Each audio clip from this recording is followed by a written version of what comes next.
Hello, নিজে মঞ্জুদি লাগাচ্ছে। মঞ্জুদি হ্যাঁ, বলছেন? হ্যাঁ বলছি। কে বলছেন? মঞ্জুদি, গুড আফটারনুন। আমি কলকাতার ডিজিটাল চ্যানেল থেকে বলছি আর কি, রাজীব দত্ত। হ্যাঁ। বলছি কি, আপনাকে যেভাবে বাদ দেওয়া হলো এবং হুম। সেটা নিয়ে আপনার প্রতিক্রিয়া কি? যে এইভাবে বাদ দেওয়া কি উচিত কাউকে? উচিত অনুচিত বলতে গেলে যে করবে সে তো সে মনে করবে যে এটাই আমার উচিত কাজ হয়েছে। হুম, হুম, কিন্তু জনগণ তার বিচার করবে হুম, এটা উচিত হয়েছে কি না, উচিত হয়েছে অনুচিত হয়েছে। হুম, এবং তালিকার ব্যাপারটা তো এটা একদম তো আহ, প্রকাশ্য দিবালোকে, এবং এটা বানিয়ে কথা না, লুকিয়ে চাপা ঘরের কথা নয়। হুম, সকলেই আপনারাও সেইটা এসেছিলেন হুম, 6ই মার্চ হুম, ধর্ণা মঞ্চে। হুম। সেখানে এটা আমি সারা। ওইটাই আসবো যে 6ই মার্চ আপনাকে যেভাবে ধর্ণা মঞ্চে অপমান করলেন হুম। মুখ্যমন্ত্রী, হুম। আপনি প্রণাম করতে গেছিলেন তো? হ্যাঁ, হ্যাঁ, এটা কি অন্যায়? হুম। টিকিট দেয়া হবে না সেটা থাকতে পারে, কিন্তু আমি তো বুঝে পারলাম না যে কুকুর ছাগলের মতো যে ব্যবহারটা হয়েছে সে আমি বুঝতে পারছি না। আমি বর্বর যুগে আছি না আধুনিক যুগের সভ্য সমাজে আছি?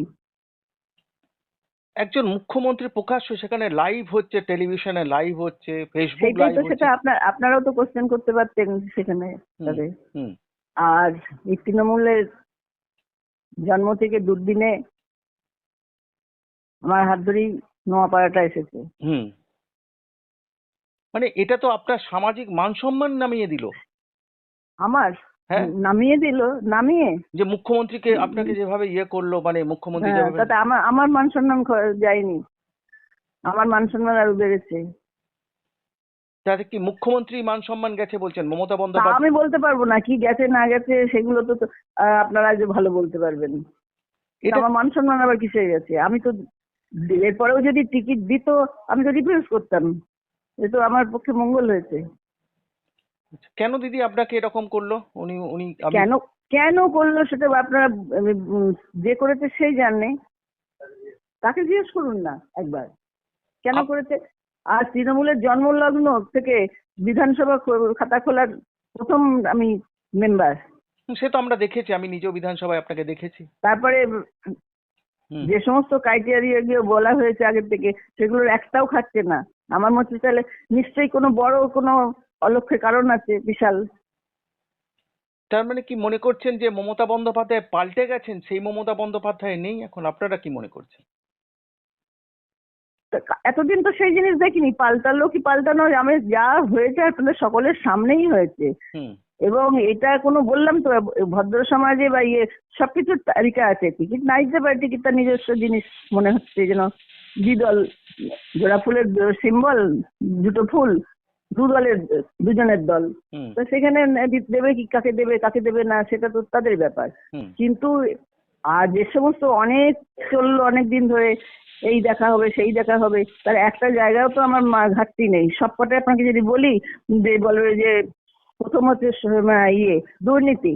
হুম, আমি তাহলে বিরাট দুর্নীতিগ্রস্ত তাহলে হয়েছি, আপনারাই বলুন। হুম, যদি বলে যে রেজাল্ট, হুম, চলে আসুন পরপর রেজাল্ট দেখে যান। হুম, এই ব্যারাকপুর সাব ডিভিশনের মধ্যে রেজাল্ট কার হায়েস্ট। হুম, যদি বলেন অ্যাক্টিভিটিস, দেখুন।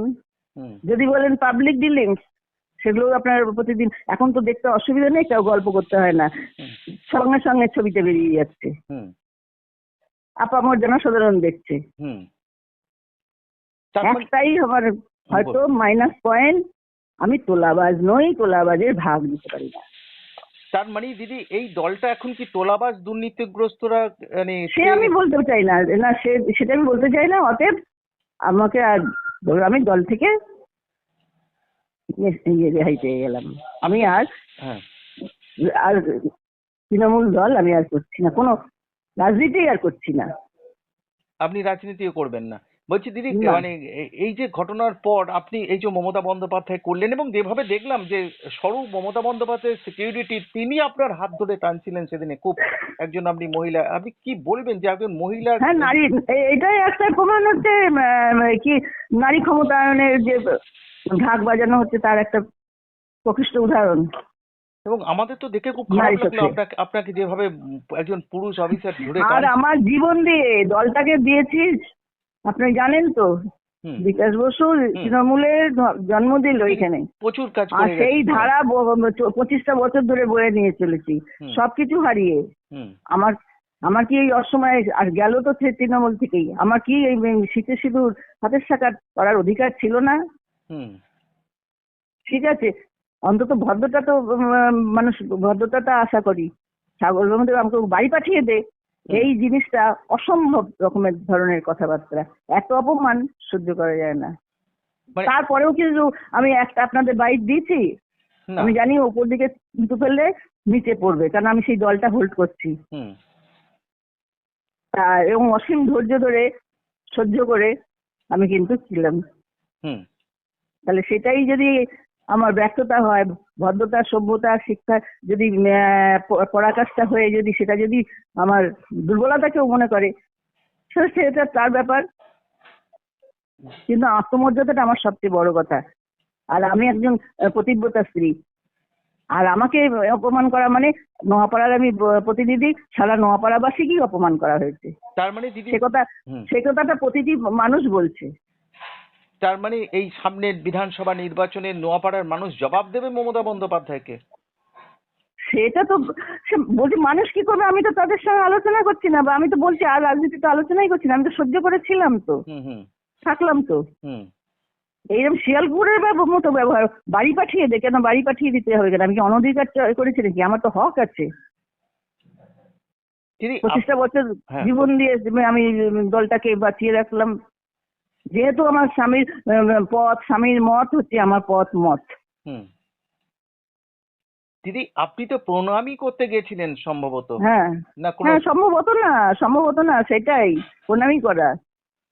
আর সেটা তো সবাই আশা করে নাকি?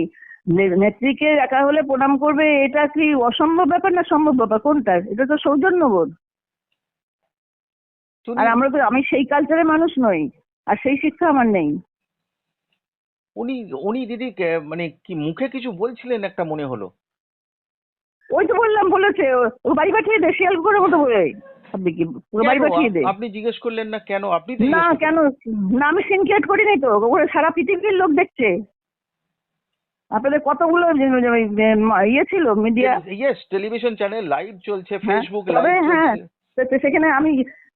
সেখানে আমার এই দলকে বাঁচানোর দলের বিষ খেয়ে বিষ হজম করাটা কি অন্যায় নাকি? সেটা অনেক গুণের কথা, সেটা কেউ পারবে না।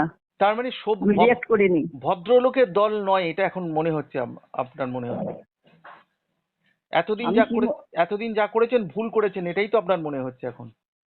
আমি সেই ভাষা বলছি না তো। ভুল করেছি কি তখন ছিল নিশ্চয়ই, সেই ব্যবহার পাইনি। হুম তখন দলের জন্য করেছি, দলটাকে টিকিয়ে রাখার জন্য, নোয়াপাড়াটার। দিদি লাস্ট আপনার সঙ্গে মমতা বন্দ্যোপাধ্যায়ের কবে বা অভিষেক বন্দ্যোপাধ্যায়ের কোনো কথা হয়েছিল?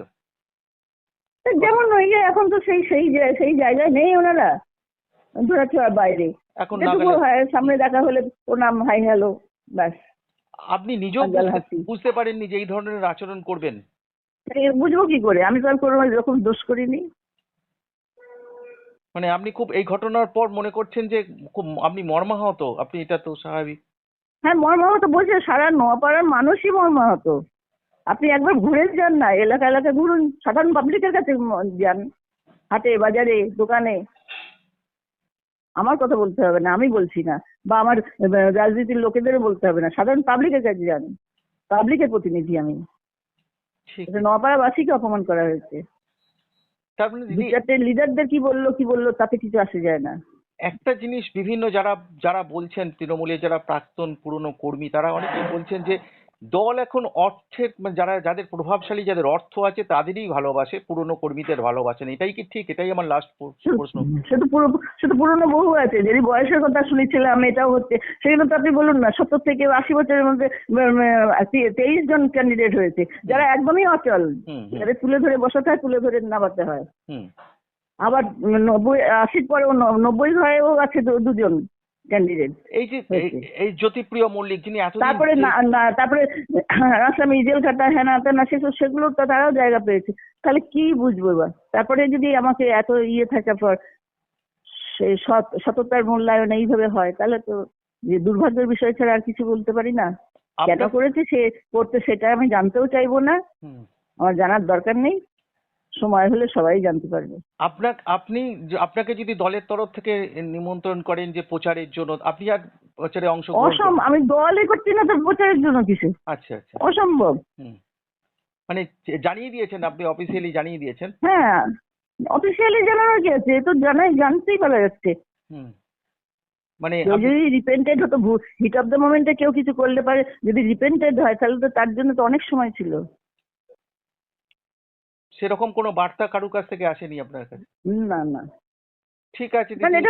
এটা হবে বলে সেই জন্যই একটা কোনো একটা রাস্তা ধরে তো যেতে হবে, হুম, সেই হুম, হুম। রাস্তা ধরে ইয়ে হয়েছে। এটা খুব ভালোই জানে যে আমার মতো আত্মসম্মান বোধের মানুষ খুব কমই আছে, হুম। যেই হলে পারে তাকে সরানো যাবে। এটা তো বিকাশ বসুর আত্মাকে অসম্মান করা হ্যাঁ, হলো। সে বললাম তো, বিকাশ বসু তো বটেই, 100 বার বিকাশ বসুর আপনাকেই তো অসম্মান করা হয়েছে। সেই জন্যই তো আমি সেই জায়গার সঙ্গে কম্প্রোমাইজ করতে পারি না। হ্যাঁ, আমি তো দেওয়ানকে নিতাম না, আমি তো বললাম টিকিট নিতাম না। আপনি টিকিট নিতেন না দিলেও?